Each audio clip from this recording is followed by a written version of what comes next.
Nova number 416, The Tongues of Men, Part 2, WGBH TV, Boston.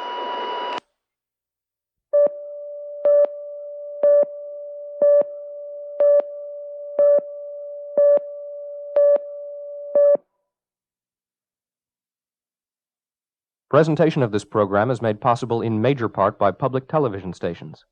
Additional support is provided by unrestricted general program grants from the Corporation for Public Broadcasting and the Ford Foundation, and by grants from Exxon Corporation and the National Science Foundation.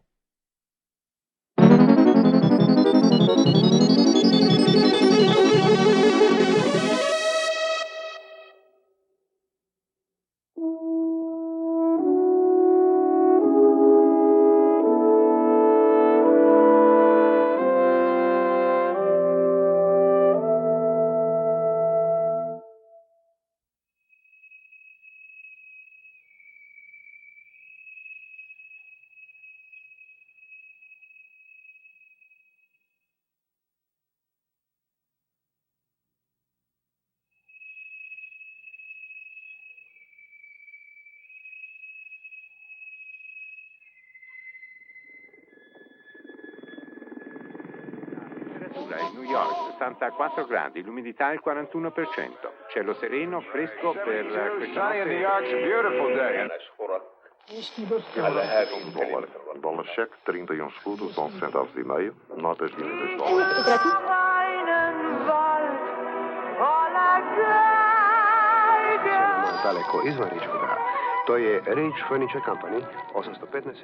On this small, crowded planet, human beings speak many thousands of different, mutually incomprehensible tongues. Men and women of the same culture or social structure, set in the same climate and landscape, may speak innumerable languages and fail to understand each other, though they live perhaps only a block or two apart. Dialogue Radio, the voice of New York. Men have seen this condition to be a mysterious curse. It has split them asunder. On ecology in the country today, I think you'd find a lot of people up there who tie in with the liberal message. আমার অন্তরে যদি উদ্বেলিত হতো এই কামনায় Lingaliweza kutikisa dunia.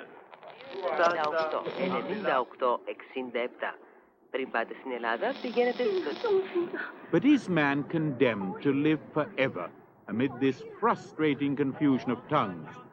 Or is there some way in which the catastrophe at Babel can be undone? The idea, the dream of repairing the damage done at Babel is an ancient one. Mythology and some stubborn intuition have it that there was one language before Babel. Hence the fascinating, little understood phenomenon of speaking in tongues, or as scholars call it, glossolalia. God has got an army that is marching through the land, deliverance in their tongue and healing in their hand. This is the basis of a number of Pentecostal sects in America and throughout the world.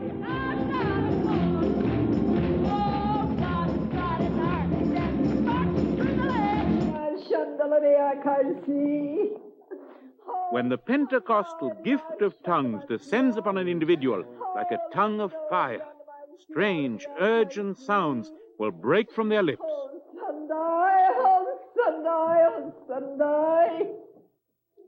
In these sounds, they claim, burn the syllables of the first and only true speech of man.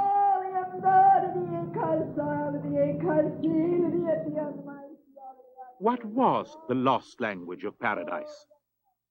Wise men held it to be Hebrew, and the Kabbalists gazed with ardent obsession at the letters of the Hebrew script, seeking to divine behind their ancient forms the mystery of the lost language of creation. Other sages argued that the original tongue of man must be Aramaic, for had that not been the language in which Christ had brought good tidings to mankind, first let all men learn to converse in Hebrew or in Aramaic, and mutual concord would be restored to the torn earth. But there was a second attempt to try and undo the whole disaster of Babel. And this time, a very deliberate, a calculated, a rational attempt. Let me see whether I can show it in a very simple way. Let's imagine that I have here with me an Englishman and a Frenchman, both of them monoglots, that is to say, only speaking their own language. And I put up on the platform here, on the blackboard, on any kind of surface, some obvious word, house on the one side, and then maison on the other. And our two friends just stare at each other, and possibly no progress at all has been made. Next step, I draw a picture of a house and connect it to the two words.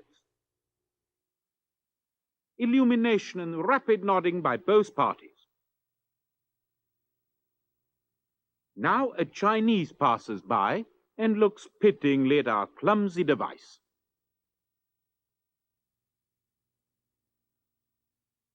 He draws a character on the board which is clearly shaped like a house.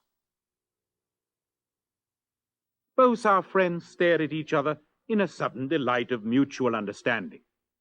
The Chinese intermediary looks pleased and faintly supercilious. But here comes Gottfried Leibniz, Newton's great rival and one of the most prodigious minds in modern history. He looks at the picture of the house and wipes off everything else that's on our blackboard. Next to the house, he writes a number. A moment later, he brushes away the picture and leaves only the number. Our three friends stare at it for an instant and...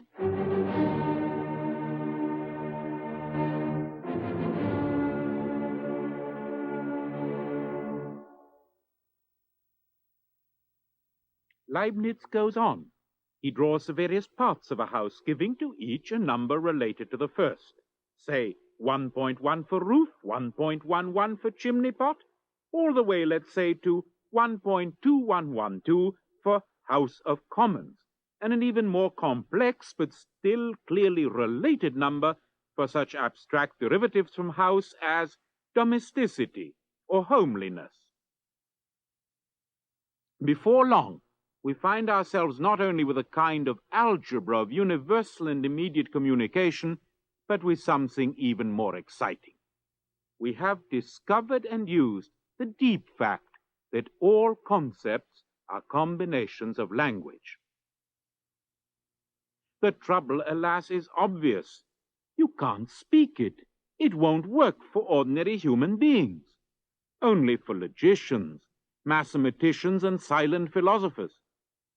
But Leibniz's Caractéristique universelle and other codes developed along similar lines have had a formidable air.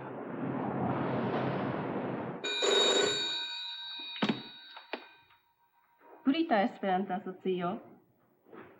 Bona matenon. The quest for a universal tongue, which could be both written and spoken in normal ways, led to the construction of artificial new languages, or interlinguas.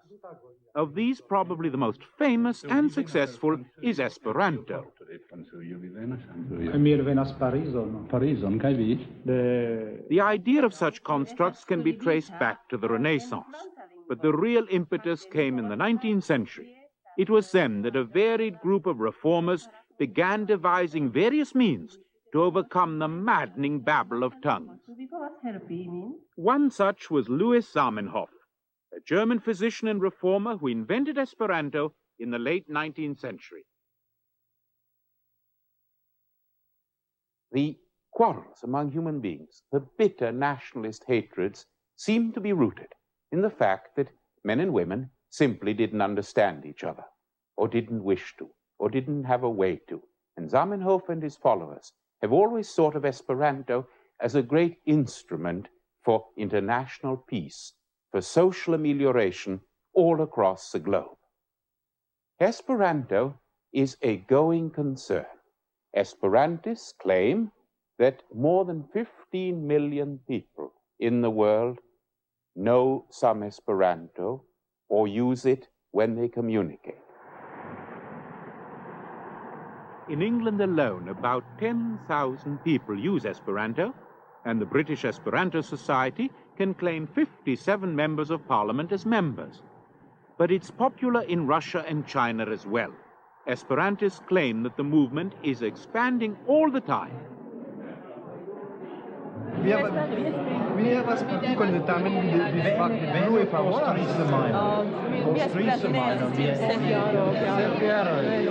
Ĉu vi pensas Esperanto estas facila? Jes, ege facila. Mi lernis lente. Sed hodiaŭ li prelegos al ni pri sia profesia scio sub la titolo Habitat, la jaro de la loĝmedio. Amado, mi invitas al vi.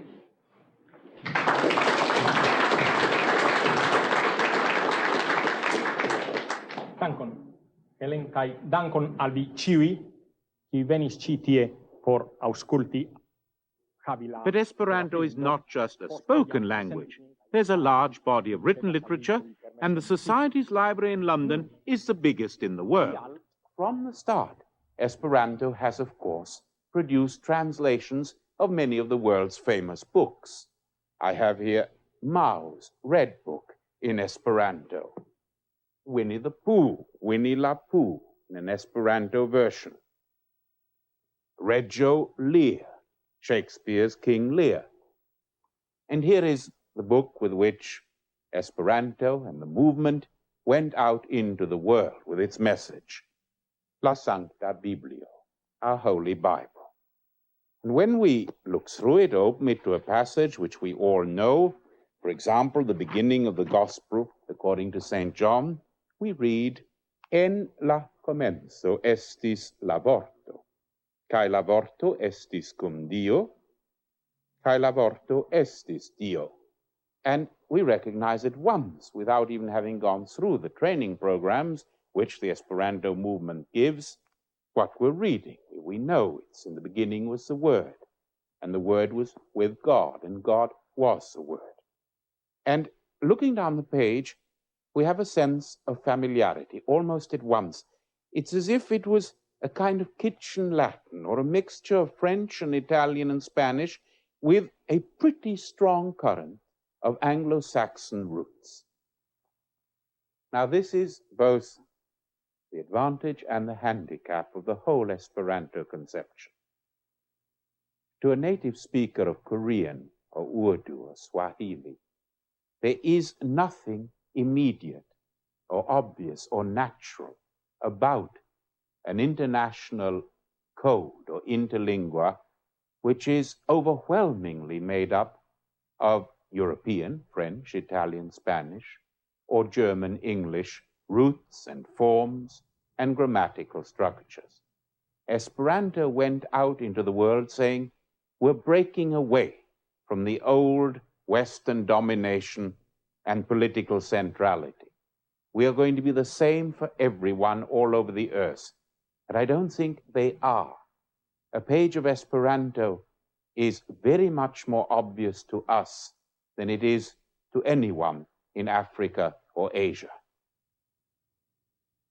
But can the claims of Esperanto to be a world language be matched by something more universal, because more abstract, more like Leibniz's code language? What I mean is, quite simply, the computer languages, which are becoming such an important factor in modern science, technology, and business. The computer language breaks down our normal wasteful modes of communication into essential components. It seeks to translate into a set of fundamental operations the basic moves of the human mind, which in turn underlie our traditional rules of grammar. These moves and the crucial fact that they must occur in ordered sequence are truly universal. Using any of a number of standard computer languages, the speaker of Chinese, Urdu, or Gaelic can make his inquiries and instructions immediately intelligible, translating the sentence which he has in his own mind into the abstract symbols and operational procedures of the given computer language. The printout at the other end is perfectly comprehensible to his opposite number in the laboratory, at the machine tool design bench, or in the warehouse anywhere in the world.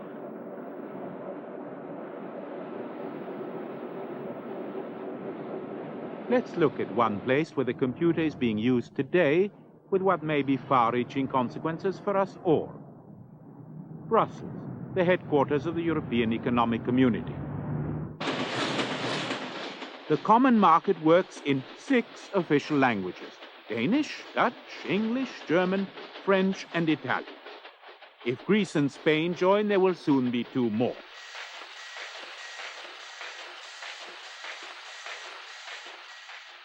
A mountain of documents, memoranda, reports, surveys, speeches, legislation has to be produced in all these languages fast for the machinery of the new Europe to work.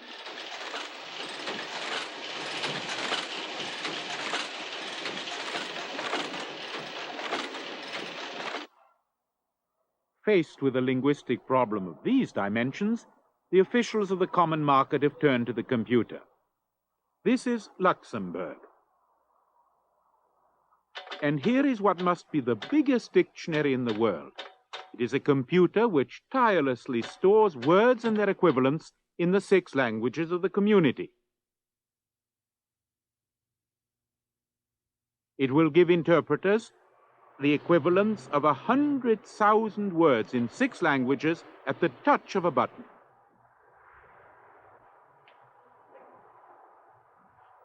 But work is in progress in Luxembourg on something even more extraordinary, a computer which will actually translate.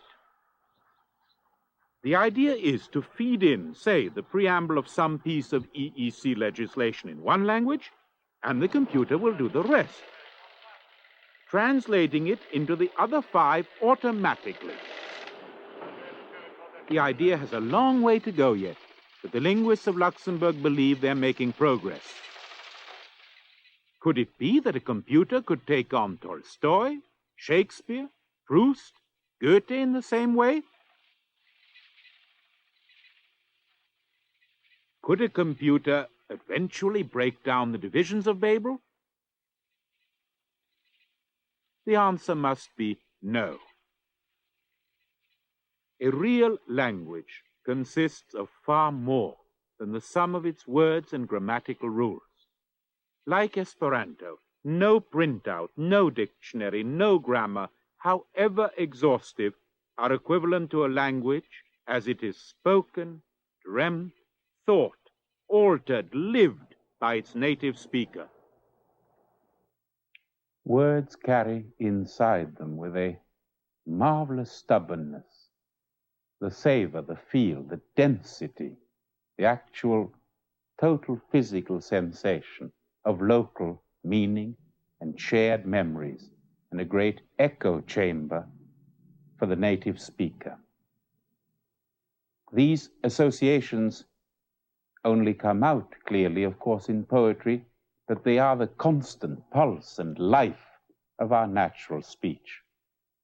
When we speak of the roots of a word, there's a lot more to that than just a dead picture. Roots means tree-like, something going into the living depths and source of energy of every given national home and speech. No artificial language, however well constructed and carefully put together, can do this. It builds artificially, as the word says, with borrowed bricks from quite different houses. It cannot match the vital, dynamic reciprocity of feeling and emotion and association, which make up at once the most obvious and the most richly mysterious part of human speech.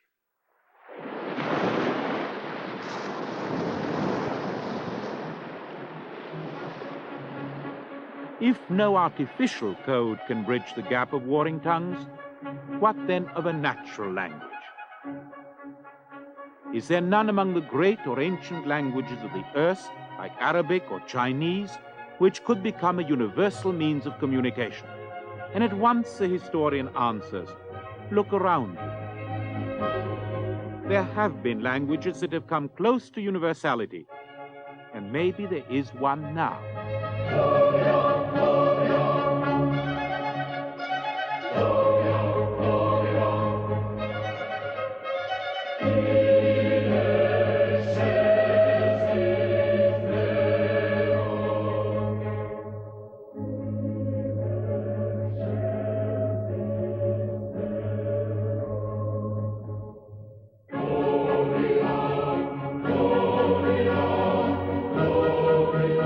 Wherever we look, vestiges remain of that sovereign linguistic universality that was Latin.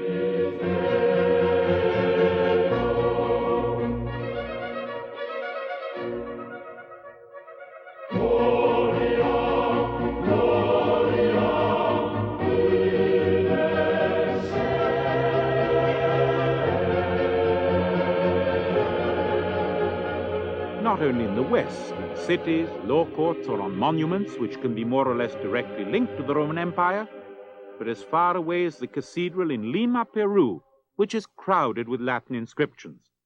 And we find such inscriptions again in Chinese Turkestan, at the other end of the world. Even after the collapse of the Roman Empire, Christianity carried Latin to the far ends of the earth.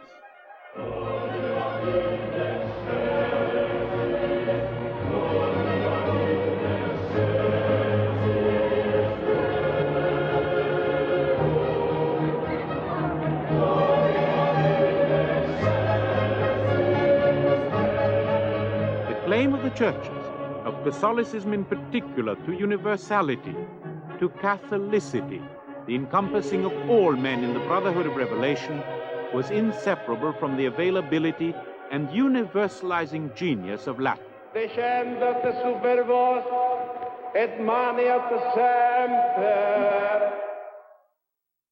This genius, moreover, served the needs of those very scientists, philosophers, political theorists who were challenging the Church's authority. From the end of the Middle Ages to the early 18th century, scientific and philosophic discourse throughout the Western literate world takes place in Latin. It is in Latin that Descartes and Spinoza meditate on the nature of human existence and institutions.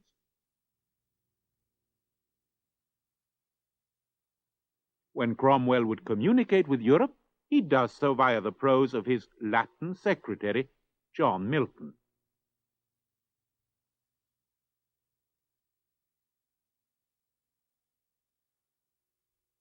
Descartes addressed his scientific and philosophic peers in Latin. But this is only half the story.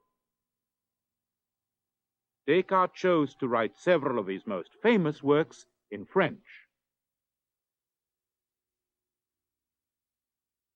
It is no accident that the great champion of re-emergent France spoke his language with a relish that awoke echoes of the 18th century, when French became the internationally dominant language of the literate as Latin receded. J'ai besoin que le peuple français dise qu'il le veut.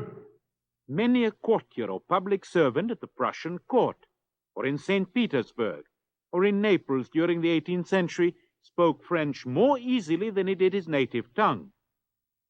Diplomacy and science, belles lettres and personal correspondence were couched in French. Wherever good society or men of different nations met, conversation and letter writing, conspiracy and gossip were conducted in the language of Montesquieu, Voltaire, and Madame de Sévigné. The ideological dynamism of the French Revolution and the unique luster of Paris as capital of 19th century art, literature, and political thought gave to the French language a continued authority. And not just authority. The French language has inspired, at least throughout the West, a sort of special affection.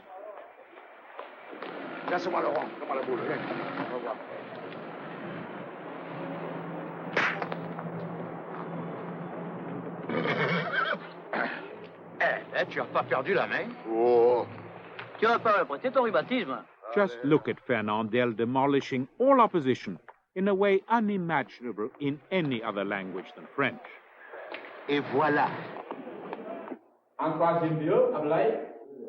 And it would be wrong to overlook in how much of Africa, Latin America, and the Middle East, French is even now the natural medium of educated discourse and feeling. Alors, qu'est-ce qu'on va trouver cela? Qu'est-ce qu'on va trouver? Comment on va faire pour trouver la longueur vendue? Faisant fi de toutes les résolutions des Nations Unies. Though French is no longer the first language of diplomacy, the place which it still holds in culture and international relations today reflects its brilliant bid for universality. Vive le Québec! Vive le Québec libre! But only this past winter, the French government published a bitter law seeking to arrest the corruption of French by an overwhelming invader. For in Paris, no less than in Tokyo or in Amsterdam, it is becoming dramatically obvious that there is a new claimant to the status of world language.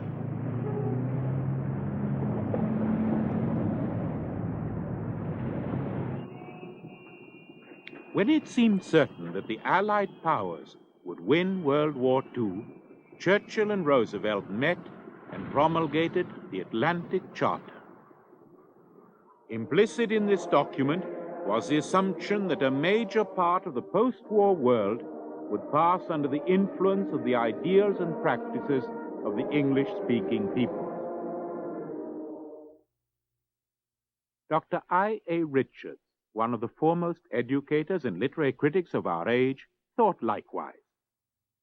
He had been working on the idea of a basic English, a selection of 800 to 1,000 essential English words which, together with a simplified grammar, would provide the world with a genuine means of communication and material progress.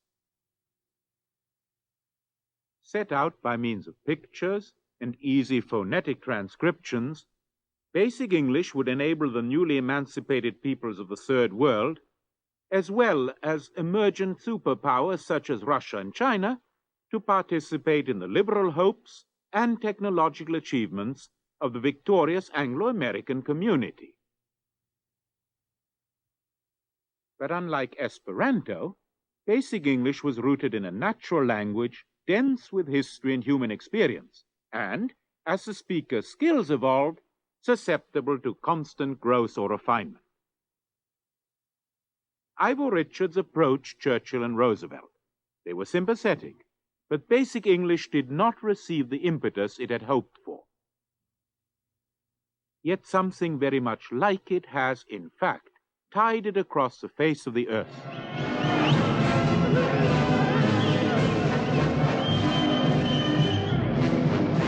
The Second World War and afterwards, American military might, backed up by the huge resources of its unparalleled industrial power, propelled into the theater of Europe and the East an ideology and a language.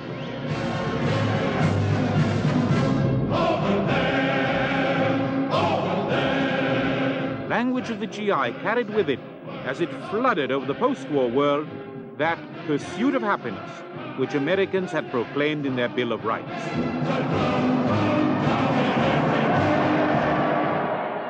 It was irresistible. That's candy from the men who fly the planes floating down on handkerchief parachutes. This is Operation Little Victuals, an unofficial offshoot of Operation Victuals, the airlift to Berlin.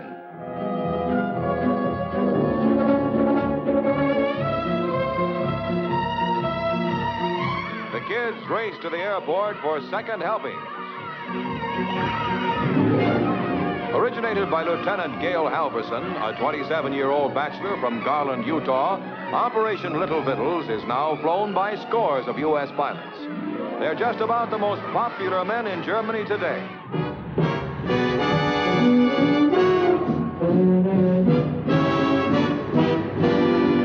American speech brought imperatives of leisure, of social equality, of future expectation.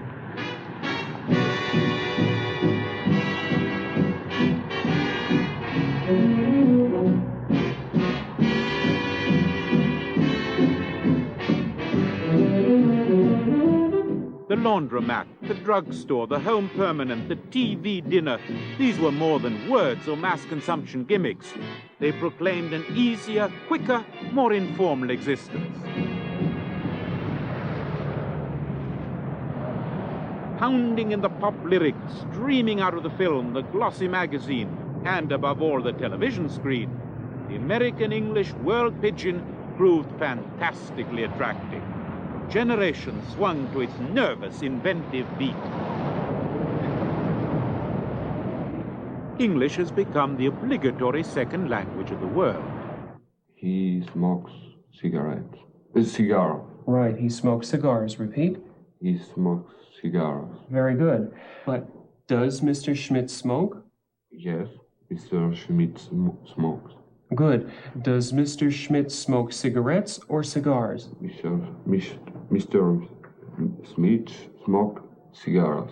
If he has not learned English as a schoolchild, the businessman in Brussels or Buenos Aires, the engineer in Ankara or Milan, the insurance executive in Hamburg or Jakarta is learning it as best he can in special crash courses for would-be tycoons, from cassettes and correspondence lessons in the local Berlitz school. No, he doesn't a cigar. He doesn't smokes a cigar. All right, he doesn't smoke cigars. Repeat. He doesn't smoke a cigar. Think in terms of time. What happened first? What happened second? All right? For the Japanese and the Chinese, for the Russian, the Swede, or the Arab of the Gulf states, English is now the necessary passport to modern life. To school at 8:45, she picked him up at 11:30. Okay? Start with the beginning. Tell me what happened, and tell me the relationship of one activity to the other activity. After she took her son, after they had lunch, after he took her son, so they went to have It is lunch. not basic English, quite in I.A. Richards' sense. The language which now covers more and more of the earth is a kind of simplified, idiomatic American English, with the emphasis on the American component. Even as Latin was the tongue of law and of the church, even as French was the speech of good breeding and international exchange, so English is the language of modern science. An estimated 80% of the scientific papers now published in the world appear first in English. When scientists meet, they speak English and derive from English the vocabulary of their craft. There are rows of English language technical journals on the shelves of the Moscow Institute for Metallurgy or in the Aeronautics Design Center of Toulouse. Science generates technology, and here again English is dominant.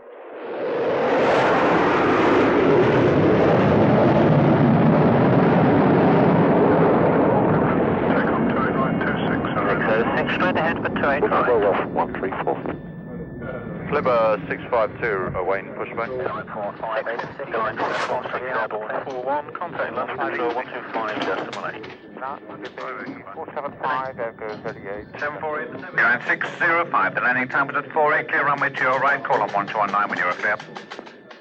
Light recorder, crew and passenger oxygen. Not only is English the international language of the airways, but the technical manuals, the specifications, the codes of operation and standardization with which the modern engineer, manufacturer, designer, and distributor do their work are overwhelmingly in English. 2020 in green. 8 green. Flight control. Checked. Step trim. Unsettled panels checked. Water color switch on. Circuit breakers all in. Taxi checklist is complete.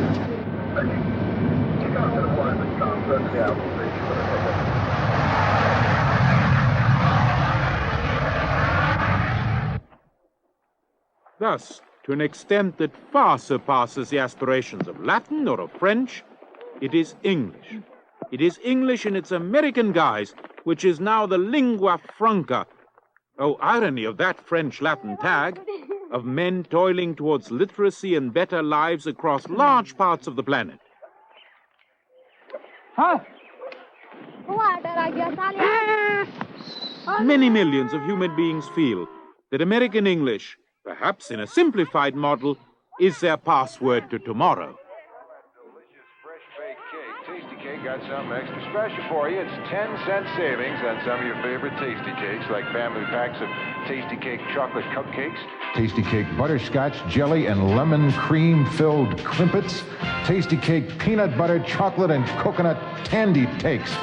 I don't know who invents their names, but they must have had a mouthful of this stuff when they did it. Anyway, there's savings on individual packages of Tasty Cake Coconut Juniors, Tasty Cake Coffee Cakes, and Tasty Cake Chocolate Cupcakes.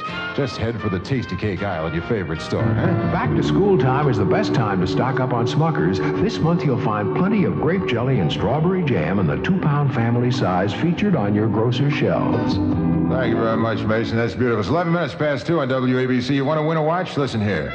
Get in on the thousands of dollars in cash and prizes being won by WABC listeners holding big tickets. You can win the beautiful Helbros Ladies Minicom digital computer watch.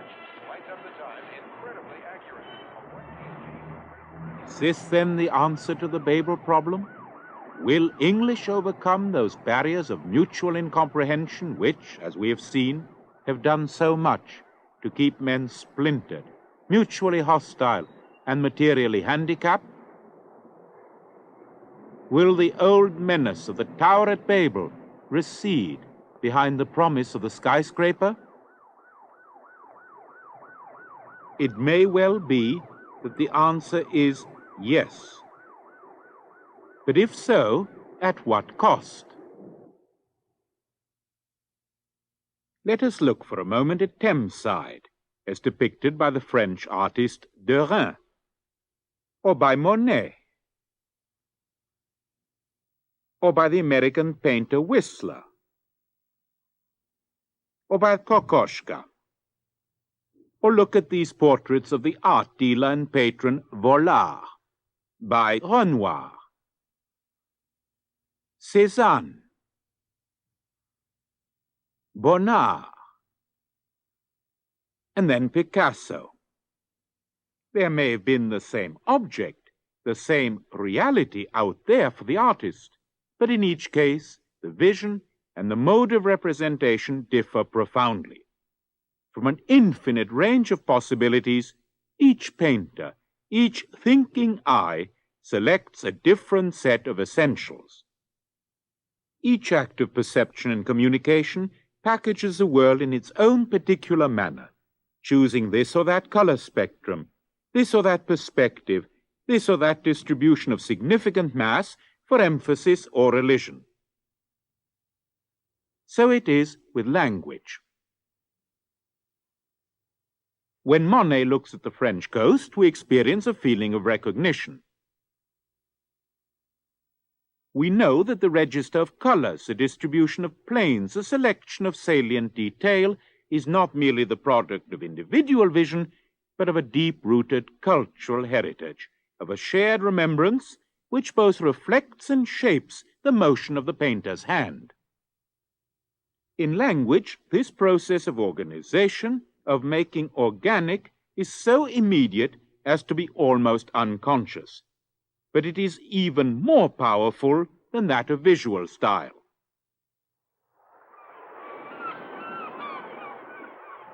These are the cliffs of Etretat which Monet used to paint. And this is Etretat, still a small town on the coast of Normandy.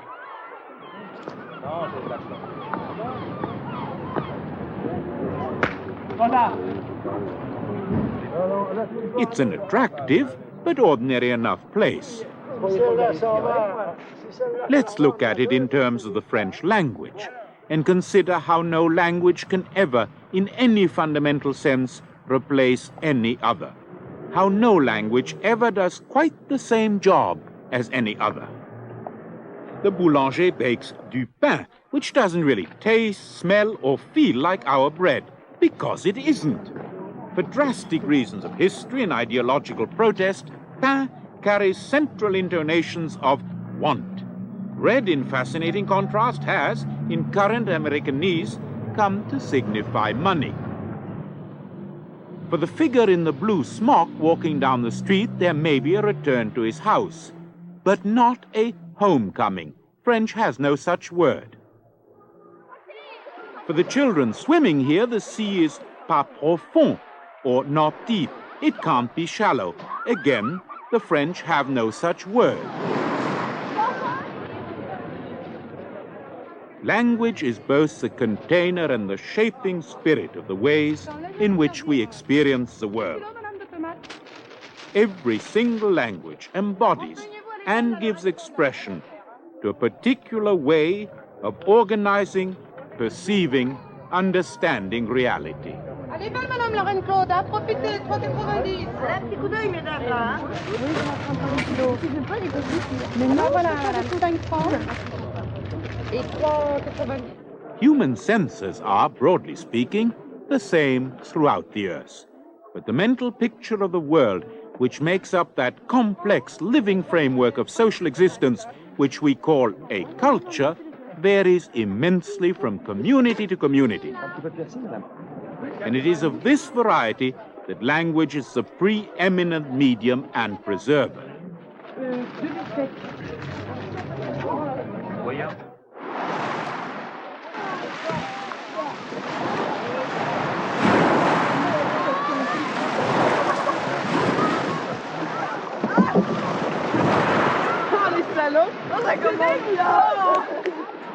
What an odd thing language is. We're so near England here, almost a stone's throw away from this beach. But the particularity, the charged difference in the fact that a Frenchman sitting here is under le soleil, the masculine sun. And tonight he's going to dream by the light of la lune, that feminine moon which we don't have in English. Or in Russian, the very simple, everyday sentence, I've arrived here.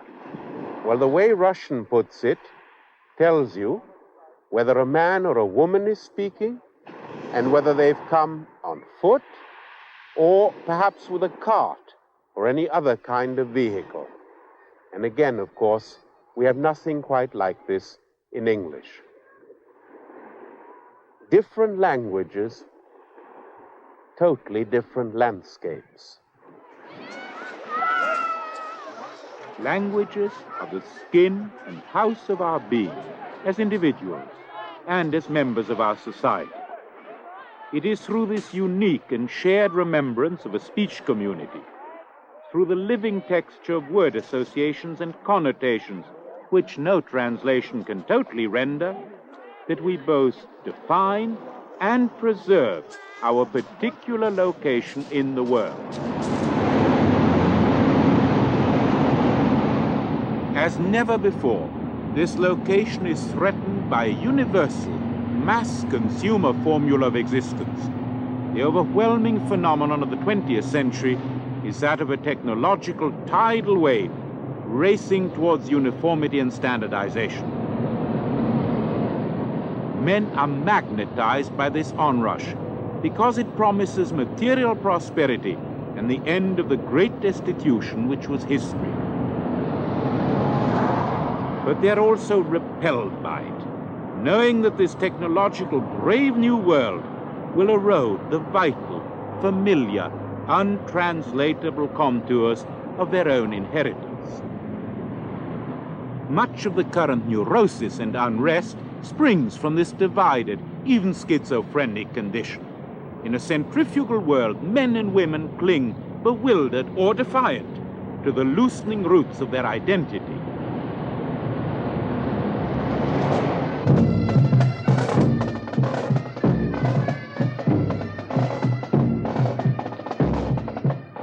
Once, not long ago, religion would have provided the backbone of stability and communal awareness. But religion is weakening, and consciously or not, men are clinging to their past and clinging to their language. Hence, the dramatic fact that many of the most bitter atavisms and hostilities are taking place precisely in those regions of the earth where religion was central to life and is now receding, as here in Brittany, but also in Ireland, Wales, French Canada, the Italian Tyrol, Catalonia, or the splintered provinces of India. But behind this defiant flourish of folklore lies the fact that the very Bretonness it celebrates is being eroded, that the Breton language is dying.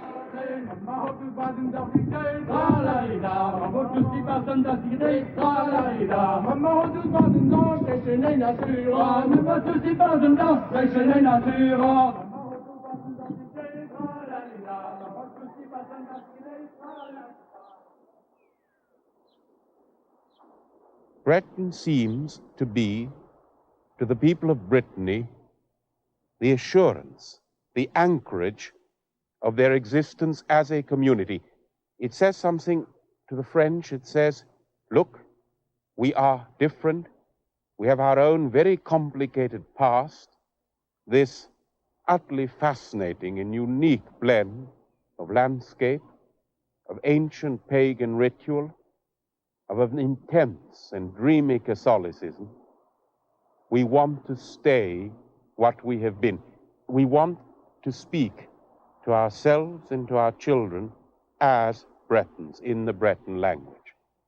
And to crush such a language, to tear it away from the people, is just the same as if some monstrous, vandalizing bulldozer came charging along here through these great rows at Karnak and tore down the megaliths, one after the other, and said, sorry, get out of the way.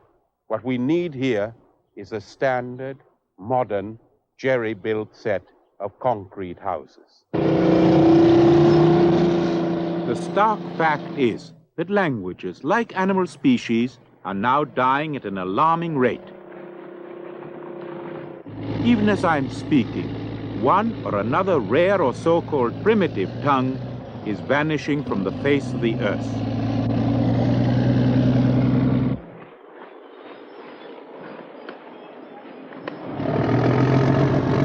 In what is very likely the most important revolution of feeling since the Second World War, we have been made agonizingly aware of the destruction of our natural environment.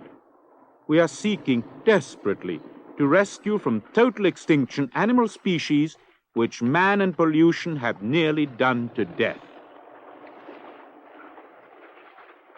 We are trying to arrest the rape of the great forests. There is now in Britain, and quite properly, a Society for the Protection of Threatened Vegetables. If American English is the great bulldozer, there are others. Russian, standardized Chinese, Arabic, Spanish are eroding hundreds of languages in their political and technological past. No one knows just how many tongues have been extinguished over the past decades in the Amerindian world of South America, or how many disappear annually in New Guinea or Equatorial Africa. But the marks of the steamroller scar the earth. Eugene Nida. Well, of course, it's always possible to destroy a language when the people themselves are destroyed.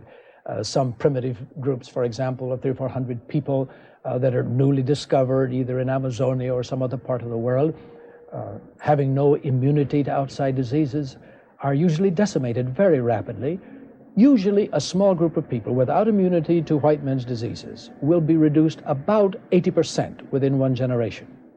Now, if you have only 100 people left, it's almost impossible for the tribe to really carry on effectively. And they often become simply parasites to nearby towns, living a kind of, shall we say, tramp existence. And so the tribe really disintegrates, and the language is lost.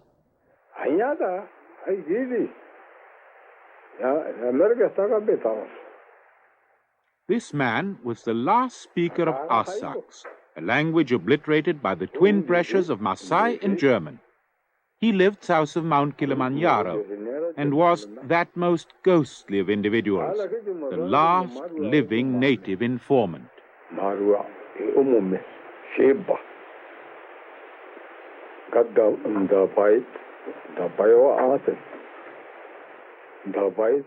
The brackets on the language map mark his extinction. But we need not look at the jungle or the tundra, to find examples of the death of languages. In Great Britain, the last natural Manx speaker died only a year or so ago. Nidam given, son, when erget fear, we dolly the given erget Jones Nalansian, we given.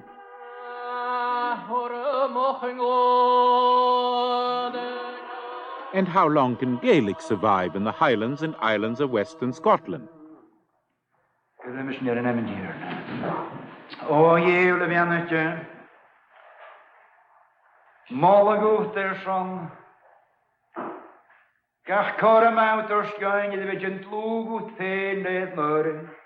When people like this die, there dies with them, beyond any hope of resurrection, a history, a mythology, an oral literature, a grammar of kinship relations.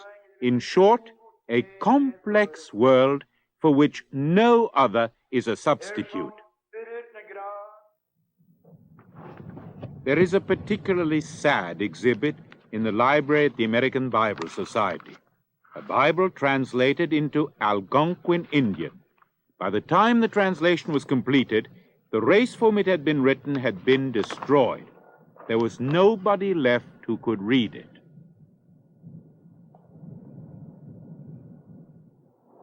As more and more of the tongues of men flicker into oblivion, or into the cold ash of the ethnographer's filing cabinet, the richness and the potential of human spontaneity, of the reinventions of life and purpose on this wasted planet, diminish also.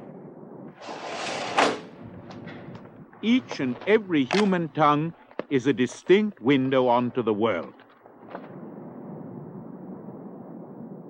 Looking through it, the native speaker enters an emotional and spiritual space, a framework of memory, a promontory on tomorrow, which no other window in the great house at Babel quite matches. Thus, every language mirrors and generates a possible world, an alternative reality. This, I believe, is the clue to the riddle we began with. The seemingly absurd, economically crippling, socially, politically divisive multiplicity of human tongues, a multiplicity going into the thousands, represents an absolutely essential mechanism of human freedom.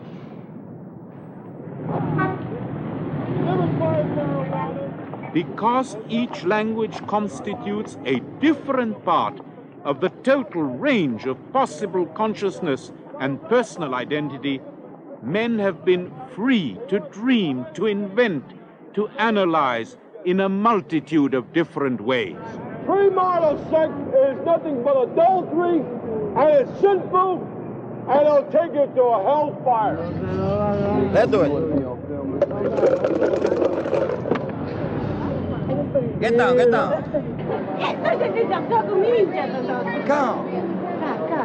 Allora può cominciare, dai. Che sta parte? Se si dice cavolo, Veo che se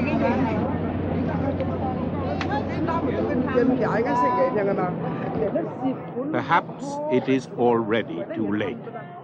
Perhaps the movement towards the world idiom and the gradual snuffing out of the great multitude of native tongues are the only road towards more efficient communication and mutual understanding.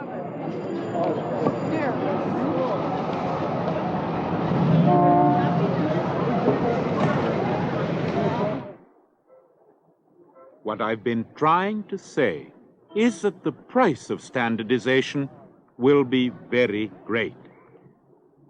That here, as in many other spheres, uniformity spells a kind of death.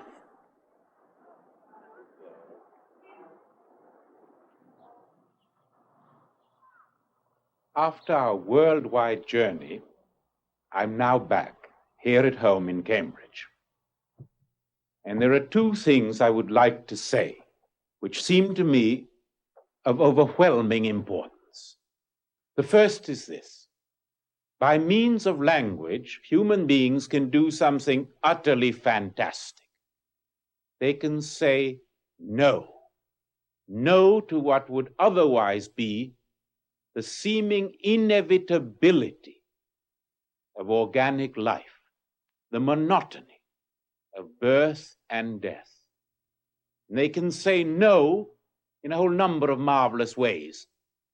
Above all, by using the future tense, by speaking about tomorrow, or about that extraordinary day after one's own funeral, or about a moment 1 billion years from now and the chemistry of the sun. And because we can use the future tense, we can dream and speak and express the hope that tomorrow will not only be different, but better. And the second point is this. Every one of the world's 1,000 languages says no, or says, I will hope and dream about tomorrow in its own special way. Every single language contains a world, a rich world of human freedom, as against the inevitable organic world of our animal lives. And this may bring us back to Darwin. You remember what he said about adaptation for survival. I believe that despite the economic, political, social suffering brought on by this great Babel after Babel, it is just this multitude of human tongues that has made the human animal able to adapt and survive what must have been the numbing discovery of the inevitability of personal death. We saw at the end that today a world language, American English, may be advancing across the crazy quilt of human tongues and eroding them. And that leaves us with the final and principal question. Will the great towers of neon and glass, with their promise of happiness, with their neon covenant for man, will these skyscrapers, as they march across the map, prove any more durable than that mysteriously broken tower at Babel?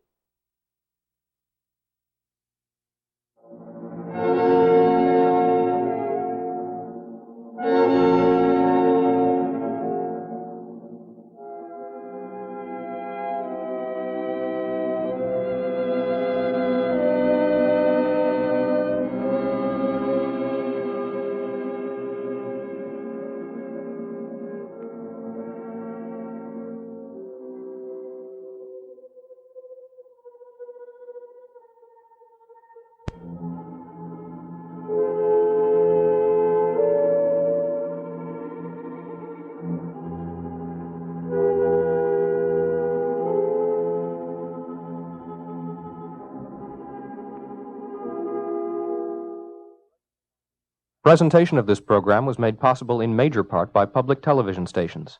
Additional support was provided by unrestricted general program grants from the Corporation for Public Broadcasting and the Ford Foundation, and by grants from Exxon Corporation and the National Science Foundation.